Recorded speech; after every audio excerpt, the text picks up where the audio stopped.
kanani ila amana waan arrabsini afaan illee badini waan jette jedhe ayya mataarranu jirtu wallahi ulfaadhaa galatoomaa ammaa silman arrabsu baral tokko narka arrabni shatattiran jettu wallahi sitatno kanin jedhu ani jara keenya amma dubbii walii gadi hin fuudhina dubbiini Ustaz Ahmad disas keessa jirtu mataarranu jirtu amma dubbii walii gafuuchuu isaa Ustaz Fariyaanta kana ta'e kan birrii fuudhee daxiroon kan himmata dhufee daxiroon Ustaazuma bar bakka wanti ni kasiti xiqqaa akkasii wanti dhaabun jiru suma dhugaa dubbanne wallahi Ustaazni kabajaadha Ustaazni ija keenya ifaa keenya jechuudha nu warra waa jala deemee nuti jararraa waa baranne jechuudha isinii galee wallahi Ustaazni bakka kasii keessatti okkee keessaan yoo waan dubbatamu waan sirreeffatamu ta'e okkee garuu immoo dubbii dhoskuudhaaf fakkeenyaaf namni sun waan beekamtii qabuudhaaf waan nimmoo fakkeenyaaf namu caasiin hatamte kun hin beekamne yookaan feemasiin taaneedhaaf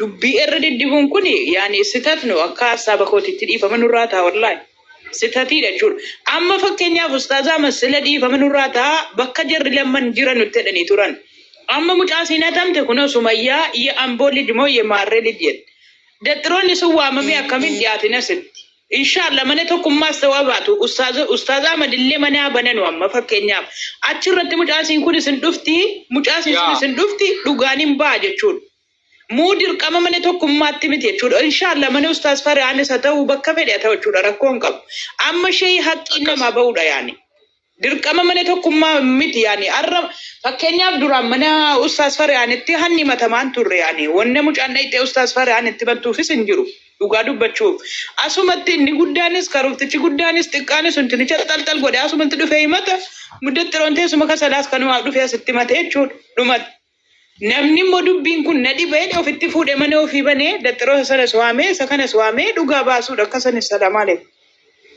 kanuma waalaikum assalam amal irra deebinee jenna kala ani abbaa fedhe yoo ta'e yoo dhugaa qabaate malee amal irra deebiin jedha dhugaa nama awwaalte arrasitti fakkaachuu danda'a amma mucaani kanan argee firan qabdu mucaan balleeffamaa jirti jechuudha Agni si gatiin itti kaffala wajjiniin immoo jechuudha milkaneeffadhee nan eega guyyaa nan eega gatiin itti kaffalan immoo wajjiniin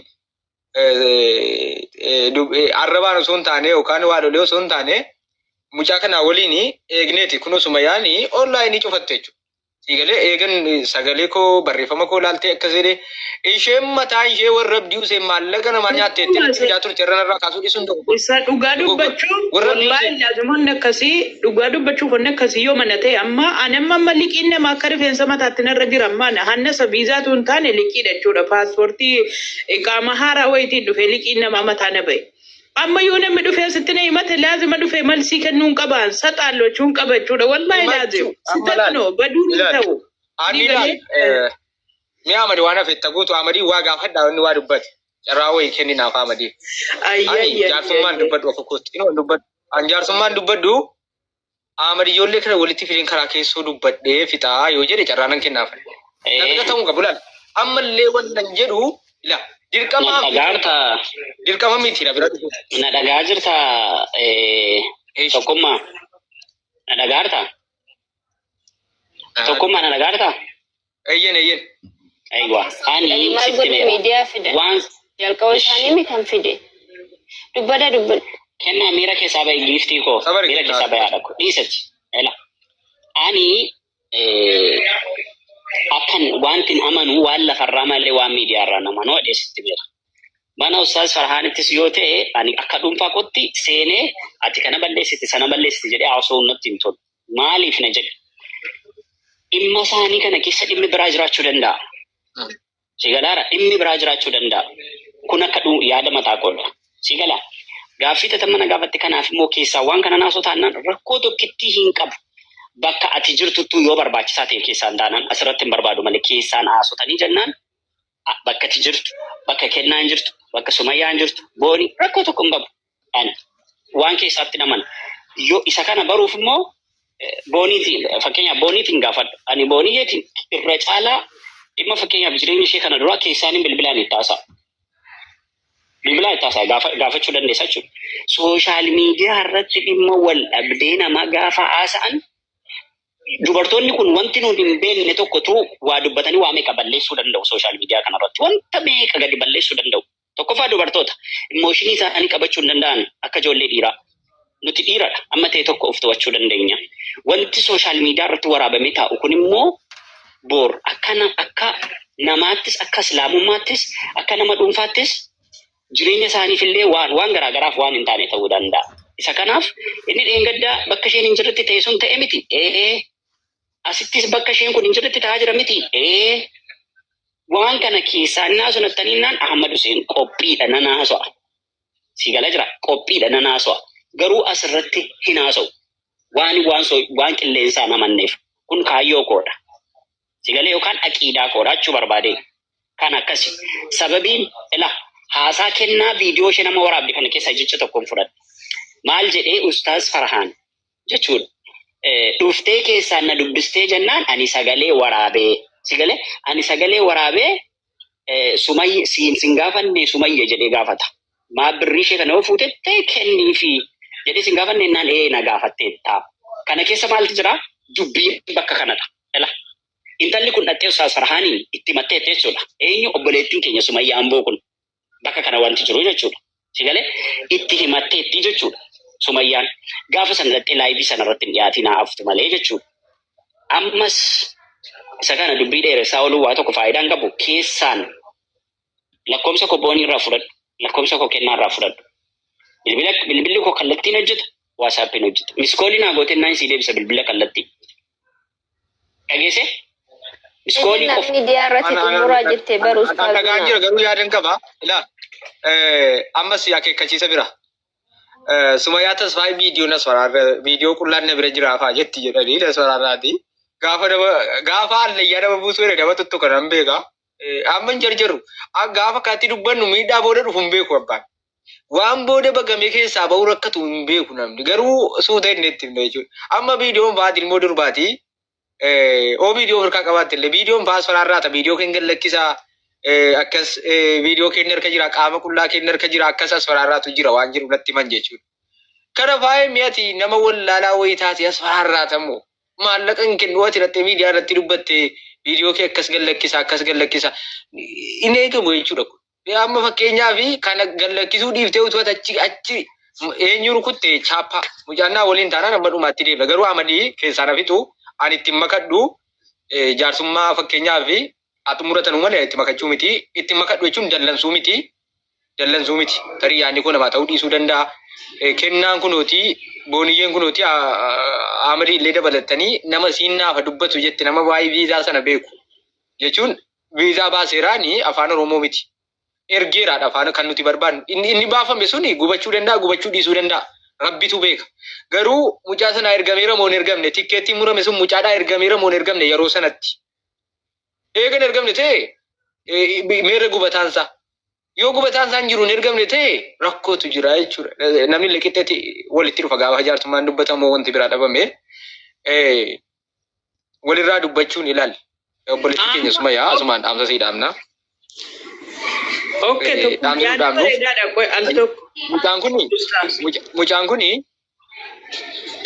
Mucaan kuni haqa qabaachuu dandeessi dhabuu dandeessi akkaataa walii galtee sintu beeka. Garuu sodaachisa matti akkam si shakkee qaama kee qullaatu jira. Viidiyoo kee akkasiitu jira sagaagaltuudha akkasii kun jiraannaani likkii walitti himuun hin dhufa jechuudha. As waraaraan kun dhumna maallaqa kaffalamee kaa'amee si sagaagaltuu fakkeenyaaf sagaagalummaan si yoo rabbi hin argine ati arguu dandeessa rabbitu beeka argitee dhiiftee rabbitu beeka. Mucaan sagaagaltuudha yoo jenne argineerraa akka jedhu kan argeefan dhiisatan. Garuu dhimma biraati gubannaa biraati suni azaaba biraati suni. Mucaan qaama qullaana biraa qabda wati namatti garan si lakkisaani sunis azaaba biraati. Azaabuu of danda'a kan biraati sunis. Maallaqa koo kan keenya bira jiraaf hin jiru waan biraati jechuudha. Wal dhaba jechuudha as keessatti. Ammas waraarraa danuu kaasaa jirtan. Mucaan nama hedduu jala jantee mucaan baalageedha nama jala jantii qaama ishee qullaan nurka jira. Kuni siistemaa hannaati jechuudha. Hattuu inni sitti himna gaafa kun ka'ee booda walitti himna. Amma afaan hin bannu afaan hin cabnu. Booda gatii kaffalchiisuun nufe gara gatii wal kaffalchiisuutti deemna jechuudha. Ilaa dubbiin kaanaani in ulfaata. Ammallee himna dubbiin kaanaani nuti rabbi namuma eenyuu wayinu kallaqa jechuudha. Dhiisi illee dhaga'uun hin jiru booddee.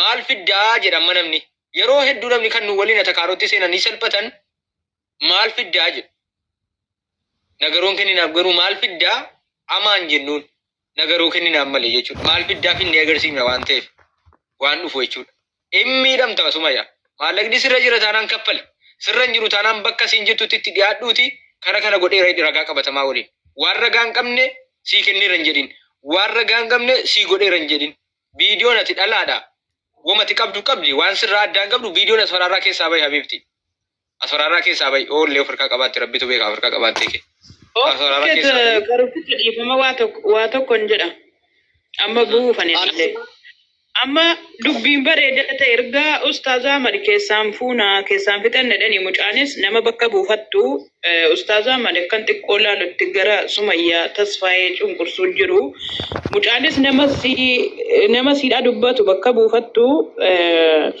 sagara viidiyoo immoo dadxiroon teessuma kasalaa harii meseenjera keessatti bafu godhaa bulatuma kan si jiraate wanti haaraa wanti dhufu hin jiru. Kanuma kasala sana dhufa kanaafuu gara sana antini jedhi mucaadhaanis keessaanis itti dubbadhu asuma irratti nama bakka buufattu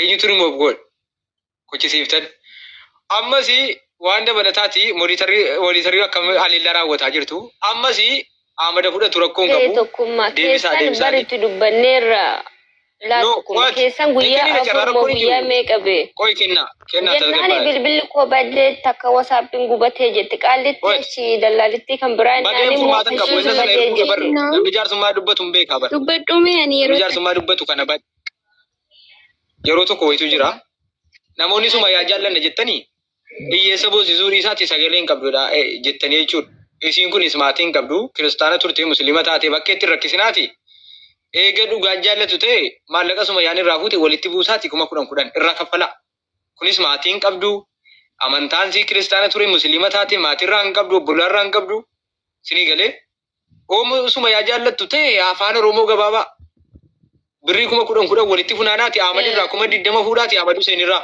20 Ahmad irraa fuudhaa maali kan inni fuudhaa waan namni tokko nyaata akkamittiin kaffala nyaateera taanaan tokkummaa dhagaye maal jechuudha tokkummaa dhagaye islaama ta'uu dhiisee utuma kiristaana taate akka inni magaaluu qabu akka inni nama deebi'uu qabu islaama miti utuma kiristaana taate akka inni nama deebi'uu qabu tokko lammaffaa immoo Toofiq habiibi takkaa dhiifama ila tokkummaa yeroo meeqan irra deddeebiisitti bal'imaa jira ati ila arraba sabqullisaanii dogongoraa jirta biitakar ila dhaggeeffadhu sitti dhima warri ishee jaallattan rabbii jedhiiti nuti rabbiin jaallanna guyyaa qiyaama qullaa keenya fuulduree rabbiidhaan dhaabanna yaaki wanti duniyaa miti dhaggeeffadhu wallahi ani Sumayyaa isheen namni laa ilaaha illallah de namni hundi obboleewwanidha na dhaggeeffadhu sitti dhima ati ilaa dhaggeeffadhu hattuu jecha jedhuu fi haqa namaa nyaatetti jecha jedhu yoo jara lamaan wal biratti agarte gamaa dhaggeeffatte gamanaa dhaggeeffatuun dhaggeeffatiitiin ala hin murteessi. Fakkeenya tokko sii kaasa. Kennaan ija tokko na jaamsite jedhee yoon dhufee sitti madde kan koo qofa dhageessite kennaa balleessuuf hin ariifatin. Ija lamaan jaamse dhufe ta'uu danda'a. Si gaalataa jira. Bakka qaamni lamaan jirutti eeywa. Kanaafiyyuu haqa namaa kaffaluu qabdi akkas maal agartee intalli kun dhuftee dubbattee naan okkee kaffaluu qabdi haqa namaa.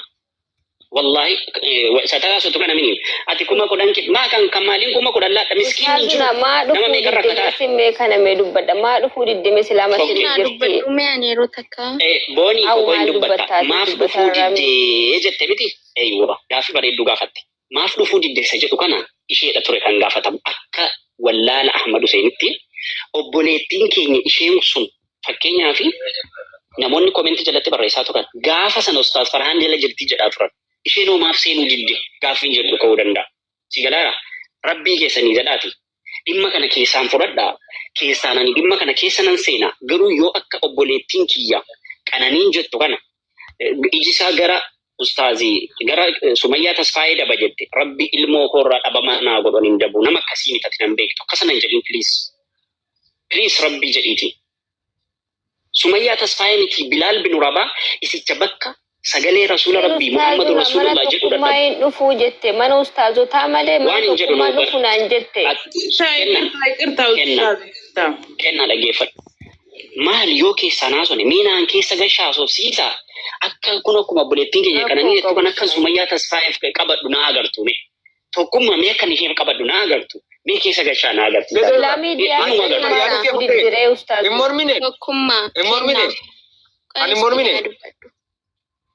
Assalamu alaikum ustaz.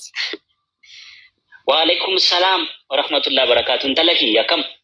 Jirra alhamdulillah baga jiraattan hundi keessanu. Ijoolleen durbaa bakkeetta baabatti dhumte bo. Ramadan mubarak hundi keessanu. Ma baaba na itti kaa jaalladhee miti bar. Kanaafuu nama ilmoo kon jedhamaa hin jedhare. Wallahi akkas. Amma jechuudha baay'ee dubbannee jirra namni hedduun illee yaada ofii dabarfatee jira. Amma namoonni hedduun yaada isaanii dabarfachuun haqa micayyoo barbaaduu hin ta'u akkuma ustaazni Ahmed jedhanii kara keessottiin yoo kan fixamu ta'e Sumayyaan illee dhuftee warra tikkeettii fi viizaa hojjisiisan san illee dhufanii jechuudha. Dhuguma Sumayyaan Tasfee akka jettee itti ergeetiin jira. Sumayyaa ishee amboo tanatti itti ergeetiin jira xumuramee fi ergamee fi jira jette. Tikkeettii sanii fi viizaa san ishee ergi yoo dhuguma xumurte jennaan bilbilli badee jira.